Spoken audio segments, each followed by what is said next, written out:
Hola, ¿qué tal? Espero se encuentren todos muy bien. Vamos a dar inicio a un nuevo video relacionado con la hidrología superficial. En esta ocasión vamos a hablar de la precipitación meteorológica. En meteorología, la precipitación es cualquier forma de hidrometeoro que cae en la atmósfera. Normalmente lo hemos visto, que es la lluvia, la llovizna, la nieve, el aguanieve, el granizo. La neblina y el rocío no se consideran precipitaciones, más bien son un fenómeno de condensación. La lluvia es agua que cae en forma líquida y tiene un diámetro, sus gotas, mayor a 0.5 milímetros de diámetro. La llovizna es muy parecida, solo que su diámetro es mucho menor, a 0.5. El aguanieve es una mezcla de lluvia, de nieve y de granizo, pero que al caer en la superficie terrestre normalmente se derrite. La nieve, pues realmente son precipitaciones de cristales de hielo.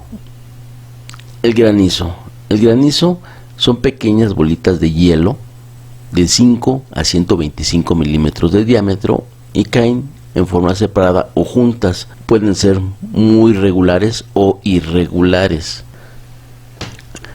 La Organización Mundial de Meteorología clasifica la lluvia o la precipitación en ligera, moderada, fuerte y muy fuerte. Todo esto depende de la intensidad con la que ésta cae.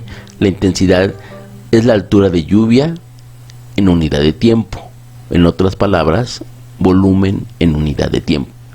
Volviendo a esto del volumen o la altura de lluvia que le llamamos precipitación, esto lo único que significa esa lámina de 1 milímetro que conforma 1 metro cuadrado de agua es 1 litro. Tenemos que 1 milímetro que cae en 1 metro cuadrado de superficie equivale a 1 litro. Ese milímetro, aquí lo podemos ver en esta imagen, es 1 metro por 1 metro cuadrado con una altura de 1 milímetro. 1 milímetro de lluvia igual a 1 litro. Todo en 1 metro cuadrado. Esta pequeña imagen aparentemente se ve muy sencilla, pero realmente esto hace que toda esta imagen de río vaya creciendo y puede producir desbordamiento, como lo podemos ver en el siguiente video. Aquí en este video podemos ver cómo inicia o cómo empieza a formarse una crecida en un río, en un arroyo, que finalmente va aumentando su tirante. Esto provoca que en las zonas urbanas aledañas al mismo se provoquen inundaciones por producto de desbordamiento. Finalmente, esto siempre es un riesgo. Esto es producto de estas precipitaciones aluviales y no siempre hay precipitación en ese punto, pero sí aguas arriba, pero siempre hay incidencia. Bueno, la precipitación tiene una forma de medirse y se mide por medio de aparatos. Estos aparatos, el más sencillo se le conoce como pluviómetro y mide una cantidad de lluvia que ha caído en un sitio en específico por un periodo de tiempo. Este tiempo normalmente es de 24 horas. Es una lluvia acumulada y es un dato que nos sirve mucho para tener lluvia o precipitación en 24 horas. Un segundo instrumento utilizado es el pluviógrafo. Tiene la misma función que el anterior, pero con una pequeña diferencia, que este puede medir la precipitación en un tiempo determinado, o en otras palabras, puede medir la intensidad de esas precipitaciones. No todo el periodo, hablando en este caso de horas o 24 horas, llueve con la misma intensidad. Este es un instrumento muy importante. Desgraciadamente no se tienen en todo el país, solamente en algunos puntos. Aquí se ve cómo cae la lluvia y cómo va avanzando según las nubes, cómo se mueven. Aquí tenemos un video. Vemos en este video cómo la precipitación puede ser micro o macro localizada. Por ello el área de incidencia es muy importante para todo este proceso de precipitación. La lluvia puede ser microlocalizada o macrolocalizada. Volviendo a nuestra imagen, El pluviómetro es muy sencillo, solamente capta el agua y la mide, en este caso su altura. En esta otra imagen vemos el pluviógrafo, que tiene una especie de cilindro de registro y donde va marcando cómo esa lluvia va aumentando o va disminuyendo en relación al tiempo de duración de la misma. La Universidad Autónoma de México ha estado creando estaciones. Esas estaciones de monitoreo las ha llamado estaciones de monitoreo autónomas. Hay muy pocas en el país, de hecho solamente se ubican en el área de la Ciudad de México y una parte muy pequeña en la zona metropolitana.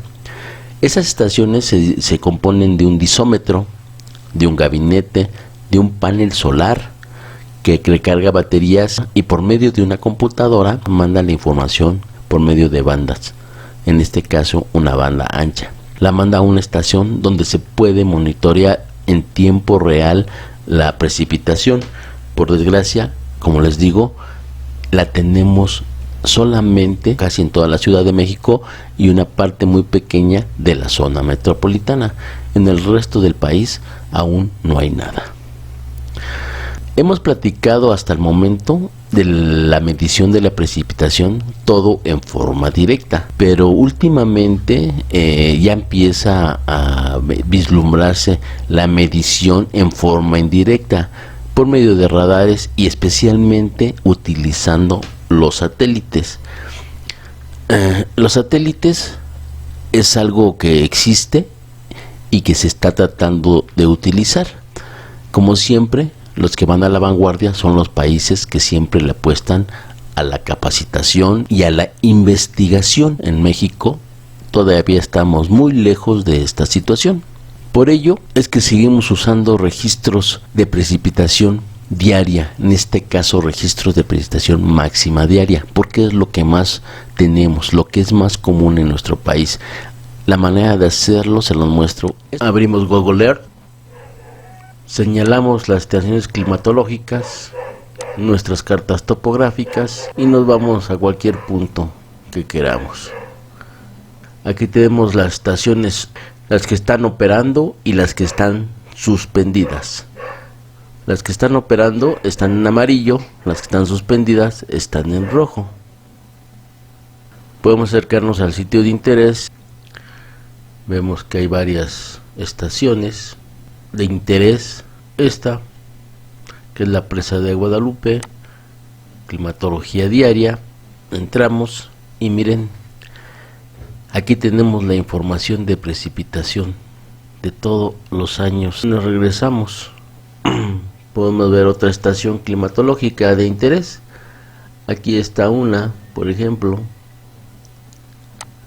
Este es San Martín Obispo. También quiero la climatología. En este caso me interesa la precipitación. Y miren, aquí me aparece también. Obviamente desde 1964 hay años que no tienen información por alguna situación ajena hasta 2017. Esta página Clickcom es de datos, de información.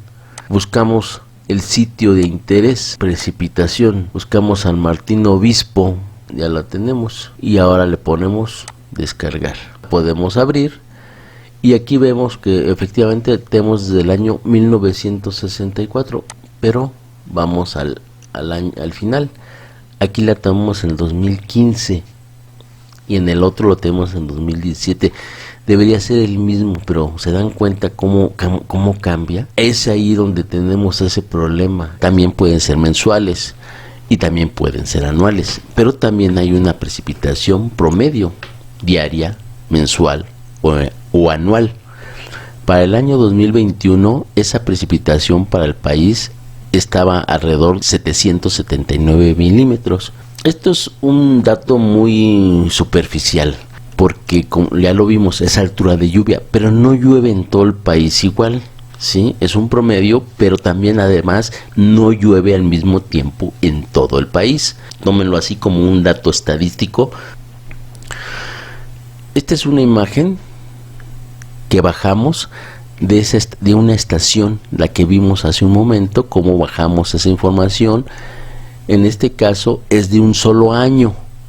De ese año obtenemos el valor máximo, que es el que usamos normalmente en nuestros análisis y nuestros cálculos. Y lo hacemos por cada año en particular, por el Servicio Meteorológico Nacional, que normalmente estamos desfasados porque, como vimos, es un procedimiento muy rudimentario todavía. Tiene que ir personal a recabar toda esa información y luego ese personal tiene que descargar esa información, pero eso es un proceso muy tardado. Pareciera sencillo, pero tarda a veces 1 o 2 años en estar esa información en el sistema. Esa misma información produce un histograma de ese registro de lluvias máximas, en donde podemos analizar cómo se representa. Bueno, esta es una imagen de esa precipitación promedio de todas los estados del país. Aquí podemos ver, por ejemplo, que la Ciudad de México para el año 2021 tiene 708, 709. Está muy semejante desde el año 2000 a 2021. Ha habido variaciones, pero no muy grandes. Se mantiene, digamos, en promedio. Vemos también, por ejemplo, el estado de Chiapas tiene precipitaciones superiores a las que tiene la Ciudad de México. Por eso decimos que los estados del sureste, como lo es Chiapas o como lo es Tabasco, son las cisternas del país, donde podemos obtener grandes cantidades de agua, pero por la misma precipitación que se produce cada año. Ahora vemos, por ejemplo, que en los estados de Baja California ha habido problemas últimamente, pero miren, en relación con la Ciudad de México, que es un promedio general, vemos que sí está bajo la intensidad de lluvia o la precipitación. Recientemente escuchamos que Nuevo León ha tenido problemas con el suministro de agua en los últimos años, pero si vemos, se ha mantenido y es muy cercano a la Ciudad de México. No debería tener tantos problemas, sobre todo porque en la ciudad de Monterrey o en la zona metropolitana de Nuevo León no tienen tanta población como la que tenemos en la Ciudad de México. Pero a diferencia es que en la Ciudad de México se trae agua de cuencas externas, no así en el área de Nuevo León. Esa es la pequeña diferencia, porque no aprovechamos en ningún lado el agua de lluvia. Se aprovecha en las zonas aledañas, fuera del sistema urbano, y de ahí la trasvasamos a donde la necesitamos. Ese es un error, es una forma sistemática de hacer las cosas mal. Tenemos que cambiar esa manera de captar y suministrar y aprovechar toda esa precipitación que cae en forma más puntual, en donde nos interesa tener o conocer la información. Debemos ubicarla, y para eso ubicamos las estaciones climatológicas, como lo vimos hace un momento ahí en Google Earth.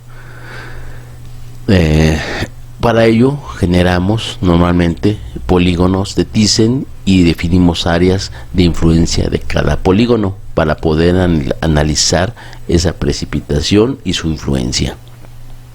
Estos polígonos, pues aquí los pueden mostrar, son muy sencillos de realizar. En otra ocasión, en otro video, podemos decir cómo se dibujan los mismos. Aquí les muestro una imagen de un estudio que hice hace un tiempo, y cómo con sistemas de información geográfica podemos dibujar esos mismos polígonos de Thyssen, y cómo esas estaciones que estamos viendo tienen una ponderación por área, y podemos sacar una precipitación ponderada de toda el área que nos interesa, y esto es muy usual y es lo más recomendable. Volvemos a hablar ahorita de la intensidad. Habíamos platicado que la intensidad es la precipitación por unidad de tiempo, en este caso volumen. 1 milímetro en un metro cuadrado de superficie equivale a 1 litro. Entonces es volumen por unidad de tiempo. A esto es a lo que se llama intensidad. Y normalmente, dependiendo qué tipo de estudio estemos realizando, si es para control de avenidas, normalmente usamos los datos máximos. Si la necesitamos para almacenar agua, para riego, para consumo humano, usamos los datos medios. La duración es el tiempo que transcurre entre el comienzo y el fin de esa tormenta. No llueve todo el día o todos los días.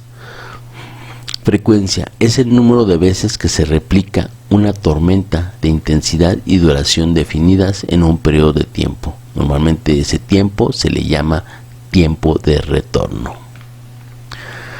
Ese tiempo de retorno es el intervalo de tiempo dentro del cual el evento de magnitud X puede ser igualado o excedido. También es el inverso de la frecuencia. Aquí vemos una imagen de esa precipitación. Aquí podemos ver un ejemplo de esa precipitación de una estación, donde podemos ver que para cada tiempo de retorno tenemos una precipitación. Podemos considerar un solo método probabilístico, el que más nos agrade, el que más se adapte, o podemos utilizar un promedio. Eso ya depende de cada analista. Lo que es importante es visualizar la precipitación, cómo se mide.